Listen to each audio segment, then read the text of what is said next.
V času, ko so strokovnjaki obsedeni z vsako nesoglasje med Washingtonom in Jeruzalemom, spregledajo ali namenoma zakopljejo večjo zgodbo. Imenuje se Pobuda za sodelovanje med ZDA in Izraelom na področju obrambne tehnologije, bolj znana kot Oddelek 224. In to ime boste še slišali. Zapomnite si, Oddelek 224. Morda ne prevladuje v novicah, vendar če bo kongres v naslednjih 2 tednih sprejel Oddelek 224 kot zakon, bi to lahko postalo eno najpomembnejših dogajanj v zgodovini odnosov med ZDA in Izraelom, vsaj v zadnjih 50 letih. Kaj se tukaj v resnici dogaja? Ali smo priča vse večjemu razkolu med Združenimi državami in Izraelom? Ali pa stojimo na pragu nove ere, v kateri se Izrael iz prejemnika ameriške podpore razvija v enega najpomembnejših tehnoloških partnerjev Amerike? Pridružite se mi v tej epizodi True East, kjer bomo raziskovali, povabili bomo zanimivega gosta in razkrili resnico.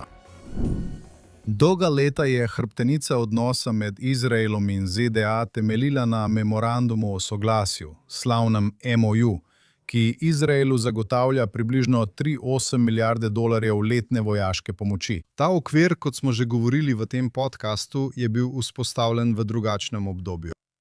Danes se narava vojskovanja spreminja in Izrael ni več država, kakršna je bila pred 10 leti. Vojaška moč se ne meri več samo s tanki, lovci in letalonosilkami. Vse bolj se meri z umetno inteligenco, avtonomnimi sistemi, kibernetskimi zmogljivostmi, elektronskim bojevanjem, naprednimi proizvodnimi tehnikami in sposobnostjo inoviranja hitreje kot tvoji nasprotniki. Na mnogih od teh področjih se je Izrael izkazal kot eden vodilnih inovatorjev obrambne tehnologije na svetu. Pravzaprav je Izrael v zadnjih 2 desetletjih pionir na področju svetovnih sistemov za raketno obrambo, pionir kibernetskih zmogljivosti, pionir združevanja obveščevalnih podatkov, tehnologij dronov in prilagajanja na bojišču. Samo v zadnjih 3 letih vojne je Izrael dejansko postal nekakšen svetovni laboratorij sodobnega vojskovanja. Medtem ko se sooča s Hamasom, Hezbolahom, Hutiji, iranskimi proksiji in celo z Iranom samim. Lekcije, ki so se jih naučili v Izraelu, zdaj preučujejo vojske po vsem svetu. Združene države niso izjema. Oddelek 224 očitno priznava to resničnost. Namesto da bi preprosto prenesel pomoč, kongres raziskuje okvir, ki bi poglobil sodelovanje med Združenimi državami in Izraelom na način, kot ga nima z nobeno drugo državo. Ne gre za pisanje večjih čekov. Gre za to, da stvari gradimo skupaj. Gre za skupni razvoj tehnologij, skupno izdelavo sistemov in, kar je najpomembneje, za skupno pripravo Izraela in ZDA na vojne prihodnosti. Hkrati so ZDA vse bolj osredotočene na strateško tekmovanje s Kitajsko. In Washington razume, da bodo odločilni spopadi 11. in 20. stoletje tako tehnološki kot vojaški. In prav na tej točki Izrael prinaša nekaj edinstvenega v to enačbo. Izrael je država s kulturo inovacij, najhitrejšo prilagoditvijo na svetu in bojnimi izkušnjami, ki jim nobena zahodna sila ne more konkurirati. In Izrael lahko ideje izjemno hitro spremeni v operativne zmogljivosti. Kar nas pripelje do osrednjega vprašanja. Ali je člen 224 le še en sporazum o obrambnem sodelovanju, ali pa smo priča začetku povsem nove faze v odnosih med ZDA in Izraelom, ki presega pomoč in vodi k pravemu strateškemu tehnološkemu zavezništvu? In če se bomo čez 10 let ozrli nazaj, bodo zgodovinarji ta trenutek in člen 224 videli kot trenutek, ko se je ta preobrazba začela. Zdaj potrebujemo pomoč pri razjasnitvi tega. In sicer od enega največjih tehnoloških in vojaških genijev v Izraelu, kar jih poznam. Njegovo ime je Nitzan David Fuchs. Nitzan je strateg za nacionalno varnost in višji raziskovalec na inštitutu Argaman. Nitzan je leta preučeval prihodnost vojskovanja, vojaško tehnologijo, energetsko varnost in razvijajoče se strateško razmerje med Izraelom in Združenimi državami. Ko želim izvedeti, kaj se dogaja v ozadju, pokličem Nicana. Bil je eden najbolj premišljenih in naprednih glasov v Izraelu glede tega, kako se vojaška moč, ekonomija, tehnologija in geopolitika združujejo ter oblikujejo svet, v katerega vstopamo. Nican je tudi ustanovitelj in voditelj izjemnega podcasta v hebrejščini, ki se imenuje Hamiščak Hagadol, Velika igra. Če razumete hebrejščino, vas spodbujam, da prisluhnete temu podcastu. To je eden vodilnih izraelskih geopolitičnih podcastov. In odkar je leta 2016 začel, je Nican to zgradil v vodilno platformo za strateško analizo. Pomaga tisočim poslušalcem, vključno z mano, razumeti globlje sile, ki poganjajo svetovne dogodke. Od tekmovanja velikih sil in inovacij v obrambi do energetskih trgov, dobavnih verig in nacionalne varnosti. Nican, rad bi kar začel. Kaj točno je člen 224 in zakaj povzroča toliko hrupa v Washingtonu DC? Člen 224 daje ministru za obrambo mandat kongresa, da spodbuja, pospešuje in usklajuje ameriško-izraelsko obrambno sodelovanje na tehnološkem področju ter zahteva, da minister za obrambo imenuje posebnega predstavnika za te dejavnosti. In ministru za obrambo nalaga, da najprej vzpostavi regulativno infrastrukturo za obrambno sodelovanje. In prav tako naj išče možnosti sodelovanja med državama na širokem področju tehnologij, naj bo to kvantna tehnologija, avtonomni sistemi ali boj proti dronom. In prav tako ministru nalaga, naj poišče ustrezno izraelsko tehnologijo za trenutne ali prihodnje ameriške platforme. In zadnji del tega člena jasno navaja, da ima minister za obrambo 180 dni časa, da kongresu predstavi načrt za izvedbo tega odstavka. In od tega trenutka bo kongres vsako leto prejel poročilo o napredku ameriško-izraelskega tehnološkega sodelovanja. In o čem govorimo, je tehnološko sodelovanje od same ideje, tehnoloških raziskav, pa vse do industrijske proizvodnje. Kar pomeni, da gre za celotno verigo vrednosti vsakega trenutnega ali prihodnega orožarskega sistema. Izraelski in ameriški znanstveniki bojo sodelovali. Ena glavnih in pomembnih postavk tega oddelka je pospeševanje in omogočanje prenosa informacij med Izraelom in Združenimi državami. Skupno prototipiranje, skupno testiranje na terenu, resnično testiranje z ognjem in seveda na koncu integracija obrambne industrijske baze. Torej je to zelo široko zastavljen oddelek. In prav tako je jasno, da ni namenjen le sprejetju zakonodaje, ampak tudi dejanski izvedbi. Ta oddelek je glede tega zelo jasen. Torej bo obstajala oseba, ki se bo vsako jutro zbudila in vsak večer odšla spat. Nekdo, ki sedi v Pentagonu ali na Ministrstvu za obrambo ali Ministrstvu za vojno, kot se zdaj imenuje, katerega edina naloga bo, da to potiska naprej. Ali je to obstajalo do zdaj? Ne. Do zdaj je bilo sodelovanje, tehnološko sodelovanje med Izraelom in Združenimi državami. Obstaja nekaj programov. Najbolj znan je program raketne obrambe. To, da nikoli ni bilo sistema, oziroma natančneje, nikoli ni bilo regulativnega sistema, ki bi omogočal široko sodelovanje. Za vsak primer je bilo to specifično za tisto tehnologijo ali za tisti kanal sodelovanja. In nikoli nismo imeli nekoga v Pentagonu, katerega naloga bi bila spodbujati ameriško-izraelsko tehnološko sodelovanje. In še zadnja stvar, ki je zelo pomembna, od zdaj naprej, od trenutka, ko je zakon sprejet, pa do leta 2030, bo minister za obrambo vsako leto predložil poročilo kongresu. Kako to spodbuja? Torej, samo da poslušalci to vzamejo na znanje, to pomeni, da tudi če bomo, bog ne daj, imeli po Trumpovi administraciji bolj sovražno administracijo, bo še vedno morala poročati kongresu, kako izpolnjuje mandat, ki ga je kongres dal Ministrstvu za obrambo.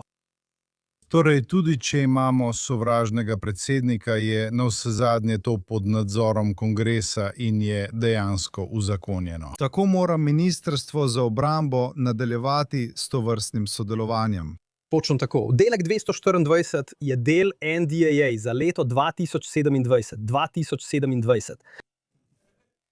Torej je to del mandata in je povezano z financiranjem, ki ga kongres namenja Ministrstvu za obrambo. Točno tako je, to je mandat kongresa in ga bo nadzoroval kongres, ter ni na noben način povezan z Belo hišo. Zdaj bo izziv tako za Trumpovo administracijo, kot za izraelsko vlado, da poskušata do konca leta 2028 izpeljati čim več projektov. Tako bo vsaka nova administracija najprej podedovala te dejavnosti. In če jih bo poskušala upočasniti, bo kongres za to izvedel. In drugič, želite že zdaj vključiti izraelsko tehnologijo v prihodnje projekte. Tako bo morala vsaka bolj sovražno nastrojena administracija ameriški javnosti pojasniti, zakaj ogroža ali škoduje ameriški tehnološki premoči, samo zato, da bi škodovala Izraelu. Tako, to je to. Želim, da se poglobimo. Trenutno so obtožbe proti Izraelu strani levice in nekaterih na skrajni desnici, da ZDA financirajo Izrael in da ZDA dajejo vojaško pomoč Izraelu, ki je več ne potrebuje. Pravzaprav se spomnim, da je predsednik vlade Netanjahu že pred morda 10 leti dejal, da želi zmanjšati finančno odvisnost Izraela od ZDA in preiti na partnerstvo. Je to zdaj prvi večji korak v tej smeri? Absolutno, ker bo to omogočilo, da se bo ameriško-izraelsko obrambno sodelovanje premaknilo od tega, da ZDA dajejo ameriške dolarje Izraelu za nakup ameriškega orožja, k temu, da bosta ZDA in Izrael skupaj financirala tehnološke programe, ki so pomembni za obe strani. Ko imaš to regulativno infrastrukturo, ko je ta zakon sprejet, ZDA in Izrael lahko napredujeta ali premakneta oziroma preusmerita svoje trenutno obrambno sodelovanje iz dajanja denarja v skupni razvoj oborožitvenih sistemov, ki jih oba potrebujeta. Več preden nadaljujeva, ti moram zastaviti vprašanje, Icek. Mislim, na to sem postal pozoren, ko sem poslušal Veliko igro, tvojo odlično oddajo. In že prej sem slišal za 224, ampak ta teden si se v svojem espresso res poglobil v to. Tako se imenuje tisti del, kjer odgovarjaš na določene teme. Sem kar šokiran, tudi ko grem na splet. Mislim, danes sem videl, da se je John Spencer, ki je odličen, skliceval na to. Kako to, da to ni na prvi strani vseh časopisov v Izraelu? Mislim, to je resnično ogromen razvoj dogodkov. No, potrebujemo dva odgovora. Najprej, nisem prepričan, da je najboljši način za napredovanje tega dela s pomočjo medijske pozornosti. Mislim, da je tisti, ki je to ustavil, verjetno želel, da ostane neopaženo. Ampak zdaj to zunaj in že vidimo dejavnosti nekaterih delov levice, ki poskušajo ustaviti prav ta del, ker razumejo njegov pomen za prihodnost odnosov med ZDA in Izraelom. In glede druge točke, glede izraelskih medijev, no, veste, to so dobre novice. In v Izraelu ne dovolimo, da bi dobre novice prišle do javnosti. Bog ne daj, da bi.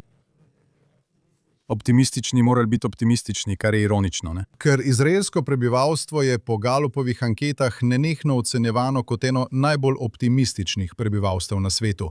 Ampak predstavljaj si, če bi bili mediji bolj optimistični. Bilo bi še bolj, bili bi številka 1. Ja. Zdaj mi povej nekaj iz vidika Združenih držav Amerike. Zakaj je to pomembno za ZDA? Združene države so trenutno v geopolitičnem rivalstvu s Kitajsko. Kitajska je skoraj enakovreden tekmec. Združene države v zadnjih 100 letih niso imele opravka z drugo državo, ki bi bila podobna tako po velikosti, gospodarski, kot tudi geografski velikosti. In s tako napredno tehnologijo. In edini način, da Združene države zagotovo zmagajo v tem tekmovanju, je, kar je Roždoši, odgovoren za kitajsko vprašanje v Bidenovi administraciji, povedal, je zavezniški obseg. Združene države uporabljajo svoje zaveznike, da okrepijo same sebe. Zdaj želijo Združene države povedati samo eno stvar. Kaj je? Zanimivo pri Rošu Došiju, če ga kdo ne pozna, je tako dober, da ga celo Trumpova administracija uporablja kot referenco, če se ne motim. Ja, Roš Raješ je vodilni strokovnjak za Kitajsko, trenutno, vodi kitajski program v CFR. Zelo zanimiv človek, ima odlično knjigo z naslovom The Long Game o kitajski dolgem tekmovanju, strateškem tekmovanju z ZDA. Neverjetno je, res je neverjetno. Priporočil si mi jo in je strašljiva, ter mi je popolnoma spremenila pogled na svet. Ja, torej spet lahko rečeš, da so odseki od 2 do 4 osnovani na strateški logiki, ki jo je določila Bidenova administracija v sodelovanju z zavezniki. In ko Združene države gledajo na svoje zaveznike, jih imajo veliko, a hkrati skoraj nobenega. Takšnega, ki je tako vojaško sposoben in ima napredno tehnološko prednost, razen Izraela. Združene države imajo veliko pomembnih gospodarskih zaveznikov, ki so velike ekonomije, kot sta Nemčija ali Japonska, ampak nobena od njih nima vojaških izkušenj, vojaških zmogljivosti, tehnoloških zmogljivosti in tehnoloških izkušenj, kot jih ima Izrael. In zato, ko se ljudje sprašujejo, zakaj Izrael prejema člen 224, ker je Izrael, morda edini relevanten ameriški zaveznik, ki lahko že od prvega dne prinese znanje in izkušnje, ki nas lahko neposredno okrepijo. Tehnološko premoč in izboljša ameriške orožne sisteme. Pomakniva se za trenutek navzdol. Katere izraelske tehnologije misliš, da si jih ZDA poskušajo pridobiti? In spet tega ne mislim negativno, ampak ZDA vidijo, da ima Izrael izjemne obveščevalne sposobnosti in se bori proti 7 vojskam, nekatere od njih skupaj z Združenimi državami. Kaj pa misliš, kaj želijo Združene države resnično razviti z Izraelom že od samega začetka? Najprej verjetno napredna laserska orožja ali orožja z usmerjeno energijo. Izrael je prvi, ki je uvedel operativni sistem Magen-Au ali Iron Beam. Torej, orožje z usmerjeno energijo. Kibernetska varnost je vedno področje, na katerem Izrael vodi in je vedno področje, iz katerega se lahko učite od Izraela. Napredek napredne avionike, ki je trenutno namenjena samo za F-35, in tudi tehnologija za podzemno in protipodzemno vojskovanje. Nekaj, kar je Izrael razvil in uporabljal v Gazi. In verjetno tudi skupni razvoj, tako na področju umetne inteligence, kvantnih računalnikov, kot avtonomnih sistemov.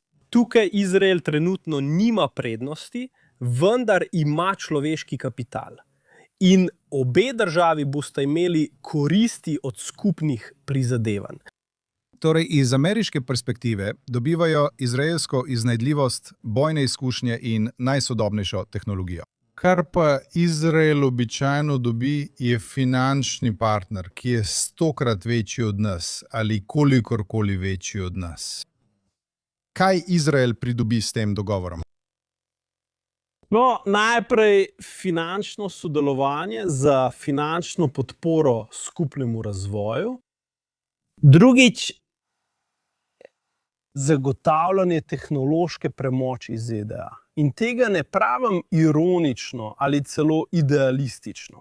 Imam članek, ki bo junija objavljen v Šiloahu, kjer razpravljam o interesu Izraela za ohranjanje ameriške hegemonije proti morebitni kitajski hegemoniji. Izrael je bil ustanovljen v svetu, kjer so večinoma vladale Združene države Amerike in je uspeval pod ameriško hegemonijo. Ohranjanje ameriške tehnološke prednosti pred Kitajsko je za Izrael vprašanje nacionalne varnosti. Torej imamo v tem nacionalni interes, imamo interes za skupno financiranje in prav tako imamo interes ustvariti odvisnost in vzpostaviti novo osnovo za celotne odnose med ZDA in Izraelom. Ker na to ne smemo gledati zgolj kot na tehnološko sodelovanje. Izrael in Združene države Amerike sodelujejo in skupaj delujejo proti številnim grožnjam. Izmenjujejo obveščevalne podatke, izvajajo skupne operacije, zid v Iranu. Toda trenutno se temelj tega odnosa spreminja zaradi demografskih sprememb, zaradi političnih premikov in seveda podoba Izraela, bogate države, ki še vedno prejema ameriške dolarje za nakup ameriškega orožja. S tem, ko boste prešli iz prejemanja ameriških dolarjev na skupno tehnološko sodelovanje, boste spremenili temelj celotnega ameriško-izraelskega zavezništva. Ker od zdaj naprej ne bo več tako, da Izrael prejema denar ameriških davkoplačevalcev. Ali Izrael pomaga varovati ameriške fante na plažah, kjerkoli, v vzhodni Aziji, nad iranskim nebom. Izrael bo iz nekoga, ki velja za breme za Združene države, postal nekdo, ki neposredno podpira tehnološko in geopolitično premoč ZDA. To je res nekaj ogromnega. Tudi sam moram premisliti o tem in prepričan sem, da bo tudi občinstvo tukaj moralo razmisliti o tem, kar govorite. To je takšna sprememba, da je v strateškem interesu Izraela, da Združene države ohranijo svojo kvalitativno vojaško prednost v primerjavi s Kitajsko. Tako smo vajeni, da so Združene države tiste, ki zagotavljajo kvalitativno vojaško prednost, da je ta prednost vedno na strani Izraela.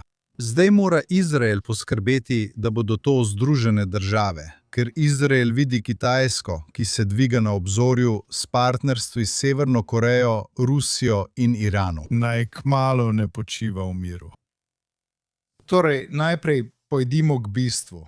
Kdaj naj bi to šlo pred kongres in kakšna je verjetnost, da bo kongres to sprejel? Mislim, da je jutri zaslišanje, prvo zaslišanje o zakonu, nisem prepričan glede časovnice zakonodaje v kongresu. Verjetno bomo videli vedno več negativne pozornosti, še posebej za ta del. In za vse poslušalce, če lahko vplivate na svoje kongresnike, da se uprejo temu negativnemu vplivu, storite to. Ker trenutno moramo razširiti oddelek 24/2024 med čim več podpornikov Izraela in Združenih držav. Ker konec koncev to ni oddelek za Izrael. To je oddelek za Ameriko, kjer bodo Združene države uporabile svojega najmočnejšega zaveznika, da se ukrepijo. In kar moramo zagotoviti je, da ko napredujemo k zakonodaji, prva ameriška in prva izraelska skupina poskrbita, da oddelek 2024 ne bo izpuščen kot del, ustvarjanja kompromisov v prestolnici. Veste, to je resničen poziv k dejanju za vse v občinstvu, ki trenutno poslušajo. Da dvignete telefon, pošljete e-pošto svojemu poslancu in poskrbite, da razumejo pomen oddelka 224. Za Združene Amerike je ohranjanje njihove kvalitativne vojaške prednosti ključno. To je preobrazba v odnosih med ZDA in Izraelom. In mislim, da ste to popolnoma povedali. Prehaja iz 100% odvisnosti v 100% partnerstvo. Kdo na ameriški strani vodi to? Ali obstaja kakšen vodilni, je kakšen senator ali kongresnik, je to njegov projekt ali je to nastalo v Pentagonu? Kako je do tega prišlo? Mislim, da je to odbor za oborožene sile oziroma njegov predsednik. Prav. Yeah. Okay. Nisem prepričan, kdo je točno pritiskal, da bi padel, vendar že vemo, da sta urad predsednika vlade in Bela hiša že začela govoriti o naslednjem. Vojaški podpori Izraelu za naslednjih 10 let. Torej, ima verjetno administracija pri tem neki prstov vmes. Tako sklepam. To ni presenečenje. Obe vladi sta bili že v pogovorih o tem, kako bomo spremenili naravo ameriškega partnerstva. Iz takega, kjer Izrael prejema pomoč, v takega, kjer sta prava partnerja in si medsebojno pomagata. Zdaj, to je pomembno. Mislim, predsednik vlade Netanjahu, ki je to vodil, po mojem mnenju, briljantno, se s tem ukvarja že 10 let, preden je kdorkoli o tem sploh govoril. Mislim, da je on videl, kam stvari peljajo. Veliko prej, preden so bile vse omejitve, ki jih je uvedla Bidenova administracija med kampanjo v Gazi in vse ostalo, naložene Izraelu. Predvidevam, da je imel Obamo nekako kot opozorilo, kot nekakšno opozorilo. Ampak ali je to zdaj v igri?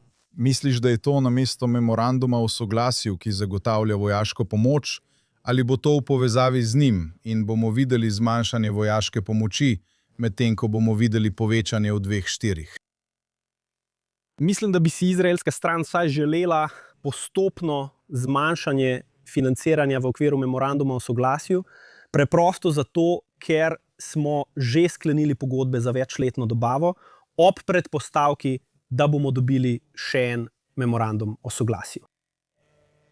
Ampak ja, absolutno, mislim, da bi morali obe strani razumeti, da bi moral biti naslednji memorandum o soglasju zadnji memorandum o soglasju v svoji trenutni obliki. Ni več ameriškega financiranja za Izrael pri nakupu ameriškega orožja. Izrael si ga lahko kupi sam. In premik od financiranja k skupnemu financiranju, skupnih raziskav in razvoja. Povej mi, zakaj zdaj? Mislim, ali lahko najdemo korenine tega dogovora v dogodkih 7. in 8. oktobra in vsem, kar se je zgodilo od takrat naprej? Ali pa v kolikšni meri je to postavilo temelje za ta dogovor, ali sploh ne? Mislim, da imamo tukaj zbliževanje več dejavnikov. Najprej, kot sem rekel, opažamo premik, še posebej med mlajšimi generacijami Američanov glede Izraela. In gledajo na Izrael ne kot na zaveznika, ampak kot na nekoga, ki izkorišča ali uporablja Združene države za svoje lastne interese. In to je postavilo vprašaj nad prihodnostjo ameriško-izraelskega partnerstva v njegovi trenutni obliki. In imate Trumpovo administracijo, ki vodi politiko Amerika na prvem mestu. Načelo, da Združene države ne bi smele razdeljevati dolarjev drugim državam, ampak bi morale druge države podpirati ameriško moč. In zdaj zadnji dejavnik ni 7. oktober. To so omejitve, ki jih je uvedla Bidenova administracija. In vzvod, ki so ga Združene države pod Bidenovo administracijo uporabljale pri vojaški pomoči. Videli smo, da je Bidenova administracija ustavila ali upočasnila prodajo orožja Izraelu. Imamo Jacka Sullivana, nekdanjega člana NSC, ki je izrecno povedal, da je za zaprtimi vrati to povedal članom kongresa. Če želite glasovati proti vojaški pomoči Izraelu, to storite. Torej prišli smo do točke, ko obe strani Atlantika, Izrael in Združene države, razumeta, da trenutna oblika vojaške pomoči Izraelu slabi Izrael, slabi zavezništvo med ZDA in Izraelom ter ne služi ameriškim interesom in potrebam. In samo s tem, da to premaknemo iz prejemanja denarja v skupno podjetje, v sodelovanje, lahko naredimo popoln preobrat. Izrael ne bo več tako odvisen od ZDA, ki mu dajejo denar, in bo imel več svobode, da poišče druge dobavitelje orožja, če bo to potrebno. In razumevanje v Združenih državah je, da ko Izrael kupuje nove F-35, jih kupuje z izraelskimi dolarji, financira ameriške skupnosti in pomaga Združenim državam gospodarsko. Da ne govorimo o vseh koristih, ki jih boste imeli od skupnega vlaganja v tehnološke raziskave. Nekateri kritiki, o katerih sem govoril, ne govorimo o norcih, ampak o tistih, ki so noro proti Izraelu. Ampak nekateri, kar se zdi bolj, recimo, normalizirana kritika, pravijo, da je integracija med ameriškimi in izraelskimi varnostnimi sistemi pregloboka. Ne vem, ali je to zaradi zaupnosti, ampak vseeno vas želim vprašati. Ali ni skrbi, da namesto uporabe finančne pomoči, s katero bi pritiskali na Izrael, ZDA kot tako velika država, ki v resnici nima neposrednih sovražnikov, če pa se Izrael sooča z neposrednim sovražnikom. In imamo skupno proizvodnjo ključnih materialov in orožarskih sistemov, da bi lahko prihodnji predsednik rekel: v redu, ne morem izkoristiti pomoči, ampak bo preprosto svoji tovarni rekel: v redu, veste. Ta ključna komponenta, za katero imamo dogovor, da jo proizvajamo tukaj, ni več prodaje Izraelu in na ta način zadušimo Izrael. No, vedno obstaja možnost, da izkoristiš odvisnost kot orožje. Ampak najprej to gre v obe smeri, ker če gre za skupno proizvodnjo, to pomeni, da so nekateri deli proizvedeni v Združenih državah, nekateri deli so proizvedeni v Izraelu in obe državi uporabljata ta sistem. In skupna odvisnost ni samo pri proizvodnji, ampak tudi pri raziskavah. Torej, če poskušate začeti manipulirati pri dobavi potrebnih delov, lahko Izrael začne igrati igre pri skupnem sodelovanju na področju obrambe pred raketami ali laserskim orožjem. Tako bo odnos med Izraelom in Združenimi državami postal bolj zapleten in vsako orožarsko izkoriščanje medsebojne odvisnosti bo postalo veliko bolj zapleteno. In to bi lahko povzročilo, da bi sovražno nastrojen predsednik dvakrat premislil. Ker če bi poskušal ustaviti premikanje vojaškega materiala v Izrael, bi najprej poslovna skupnost v Združenih državah rekla: gospod predsednik, imamo pogodbo in ne moremo si privoščiti, da bi nas po vsem svetu videli kot nekoga, ki ni zanesljiv dobavitelj. Saj ne gre le za Izrael. Morda bo nekega dne Nemčija pogledala na to in rekla: no, ne moramo biti odvisni od Združenih držav. Kongres bo spraševal predsednika, zakaj? Zakaj nam škodujete? Izraelsko sodelovanje, ki smo ga določili kot del družine za ministrstvo za obrambo. In Pentagon bo rekel: gospod predsednik, Izraelci prenehajo sodelovati pri vseh tistih tehnoloških programih, ki jih potrebujemo. To bo vplivalo na nas glede tehnološke vrzeli s Kitajsko. In moramo razumeti, da tekmovanje s Kitajsko trenutno ni na takšni ravni tveganja, da bi bile Združene države v nevarnosti neposredne vojne s Kitajsko. Toda Združene države tekmujejo na področju tehnološke prednosti, razlika pa se iz dneva v dan manjša. Torej, predsednik ZDA, ki je pripravljen tvegati svojo tehnološko premoč nad Kitajsko samo zato, da bi pomagal Izraelu, mora vprašati njega, mora vprašati samega sebe, za koga mu je bolj mar, za Ameriko ali samo za določen Izrael. Zanimivo, to je briljantna analiza. Želim vam zastaviti še zadnje vprašanje, ker gre za tako ogromen premik in upam, da ga bomo lahko skupaj spremljali v naslednjih nekaj mesecih, ko bomo videli, kako se bo to razvijalo. Predvidevam, da to ni skrb le za Ameriko, ampak tudi za nekatere izraelske nasprotnike. Bodisi nasprotniki ali druge države na Bližnjem vzhodu, ki niso navdušene nad tem, da ima Izrael še večjo kakovostno vojaško prednost pred njimi. Ali smo slišali kaj iz zaliva? Je kaj prišlo iz Bližnjega vzhoda glede tega? Mislim, da moramo v zalivu ločiti med ZAE in drugimi državami. ZAE poskuša napredovati in poglobiti sodelovanje z Izraelom, vključno s skupnim razvojem obrambne tehnologije.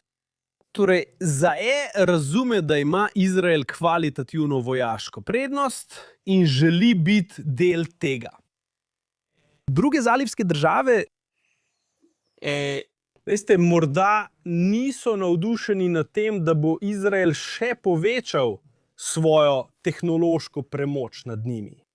Ampak v resnici nimajo nobenega vzvoda ali česa drugega, kar bi lahko ponudili Združenim državam ali tekmovali z Izraelom. In to moramo jasno povedati. Nažalost, za zalivske države njihov človeški kapital, njihov razvoj in raziskave niso tako napredni kot v Izraelu. Saudova Arabija lahko Trumpovi administraciji ponudi milijarde, ne more pa jim ponuditi inovativnega gospodarstva in okolja, kot ga ima Izrael. In to je Izraelova vodilna prednost v svoji najbolj osnovni obliki. To je človeški dejavnik. In mislim, da mora vsaka naslednja, vsaka nova vlada v Izraelu, kadarkoli bomo imeli volitve, to razumeti. Prva osnovna prednost, ki jo ima Izrael in na kateri temelji vsa njegova nacionalna varnost, je človeški kapital, ki ga ima. To je človeška prednost, ki jo ima, in vse izhaja iz tega. Varnost je pomembna. Ministrstvo za obrambo. Minister za obrambo je pomemben, vendar je minister za izobraževanje še pomembnejši. In žal nam minister za izobraževanje v Izraelu danes ne daje optimizma glede prihodnjih možnosti Izraela s človeškim kapitalom. Nican, mislim, da bomo tako jaz kot tudi občinstvo v naslednjih nekaj tednih videli, kako bo to vprašanje prišlo v ospredje. To je skoraj tako, kot da vidiš borca, ki vstopa v ring. To je eden od razlogov, zakaj sem želel posneti ta podcast. Pravzaprav sem razmišljal, ali je pametno izpostaviti to vprašanje pred 100.000 ljudi. Ampak potem, ko sem šel na X in videl trende, ki se dogajajo, ter kako levica se začenja oglašati, predvidevam, da je najbolje, da na to opozorimo naše občinstvo. Ker moramo imeti borce tako na strani ZDA, kot na strani Izraela, ki bodo poznali resnico, ki bodo znali pogledati onkraj lažnih novic, ki se bodo pojavile. Da je to le še en način, kako naj bi Izrael na skrivaj izvlekel denar iz ZDA in tako naprej, medtem ko je resnica ravno nasprotna. In mislim, da je bilo to res ključno. Hvala, ker ste nas na to opozorili in mislim, da govorim v imenu celotnega občinstva Tručurist. Da bi vas z veseljem ponovno gostili Nican in z veseljem bi. In moje občinstvo, če razumete hebrejsko, poslušajte Hamišak Hagadol, veliko igro. In Nican, glede na tvojo angleščino, ko se odločaš to odpreti še v angleščini, mislim, da boš imel nekaj milijonov poslušalcev. Hvala, Dom, nekega dne. Hvala, prijatelj, vse dobro. Za mojo publiko je bila to še ena resnična, najbolj resnična epizoda, a mislim, da je epizoda, kakršne še ni bilo, ki vam resnično dajo pogled v nekaj, kar bo izjemno pomembno, kar bo spremenilo odnos med ZDA in Izraelom, kar se bodisi ignorira, namenoma ali pa zakoplja. In to je priložnost za vse nas, da nekaj spremenimo. Zato pišite svojemu kongresniku. Delajmo skupaj, da zagotovimo, da bo ta izjemno pomemben predlog 224 sprejet in uresničen, tako v korist Združenih držav Amerike kot Izraela. Hvala.